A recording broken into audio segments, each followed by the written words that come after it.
The average Oklahoma family will spend, on average, $600 per child this year on back-to-school items. Many consumers waited until the first weekend in August to make those purchases, hoping to save some money.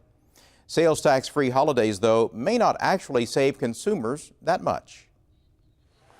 Shopping malls, clothes, and shoe stores across the state all reported big crowds the first weekend in August. People stocking up on items that are exempt from sales taxes for what is billed as a 3-day back-to-school sales tax holiday. We are looking for pencils, rulers now, notebooks, spirals. But none of those items made it to the tax-free list. There are more than 40 items on the tax-exempt list, including clothes, boots, sandals, socks, lab coats, and underwear.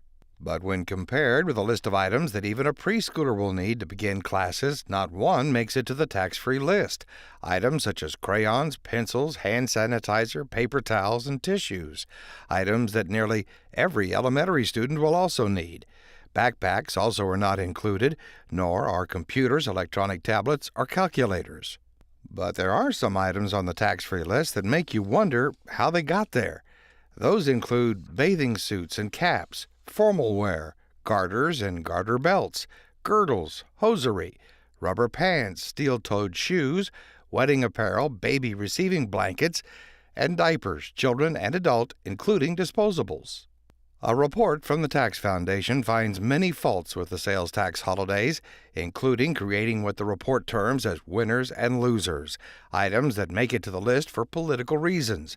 Senator Don Barrington authored the sales tax holiday bill, and he admits politics does get into things at the state capitol. Well, there's always that, it seems like, it comes into play, and a lot of times you find out about things like that after the fact, you know. Truly the intent of the legislation was to be back to school, you know, and give parents the opportunity to get out and look over the bargains and have that feeling that they're not being taxed. Mindy Palmer is the marketing director for Shawnee Mall. The sales tax holiday, she says, is still a very big deal for her merchants. 20,000 additional cars through our parking lot, and that's a big jump, and so it is comparable to something we see during the holidays. And the sales tax holiday weekend has become an important bellwether of the shopping season to come. We tend to look at tax-free weekend as the preemptive strike to Black Friday. That is our first little initiation into the holiday season, and it kind of gives us an idea of what we're going to be looking at come November and December. The Tax Foundation report casts doubt on whether such tax-free weekends actually do anything to increase sales and raises issue about just how much money consumers actually save. Elizabeth Malm is an economist at the Tax Foundation. The evidence just shows that they just move it across time. So rather than increasing consumption among consumers, they just move it towards the day in which the sales tax holiday takes place. And there's also evidence that retailers might actually boost prices on these days as well. So consumers might not actually be getting the savings that they think that they are. Doug Dowler is budget director for Oklahoma City government.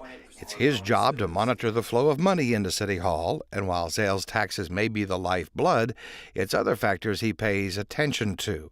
The average weekly earnings reports and the employment figures. And recently, those numbers have been a cause for concern at city halls statewide. Our average weekly earnings were actually in decline for the first 5-6 months of the year. And so we've seen that in our sales tax. Sales tax for the first half of the year was basically flat for the calendar year, for this calendar year, and in July turned negative with about 3% decline for us for sales tax. Mickey Hepner is the dean of the College of Business at the University of Central Oklahoma. He has voiced concern for several months over what's happening to sales tax income statewide. They really drifted downward throughout the end of 2012 and through the first 5 months of 2013. So overall, I would say the year was quite a disappointing year, especially the way it ended in the last 9 months. But State Treasurer Ken Miller sees the numbers differently. By adding up income over a 12-month period that spans parts of 2 fiscal years, he sees sales tax growth. At 4%, I would say it's pretty healthy growth. We have been higher, but I'll take 4%. But much of that increase came in just the last month and was due in large part to increased consumer spending from insurance and disaster payments involving storm recovery. something that Oklahoma City's budget director is also counting on to increase his bottom line. As people begin to rebuild and replace roofs, and so we expect there to be a little bit of a bump from that insurance money coming back into the city. We don't know exactly how big that'll be and how long that'll be spread out over. Cities and towns originally feared sales tax holidays would cost them money. In order to get their support for the new law, the legislature made a deal. The state agreed to reimburse cities and county governments for the lost income. The Tax Commission uses a complicated formula to estimate what that is.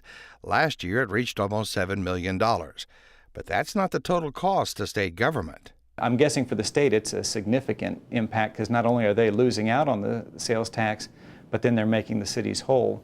So it's a double hit for the state. And where does the state get the money to reimburse the cities and counties and make up for what the state doesn't collect in sales taxes for that weekend? It comes out of the general fund, which is where other taxes the state collects ends up. So in a roundabout way, consumers pay the sales taxes anyway, just not on the day of purchase.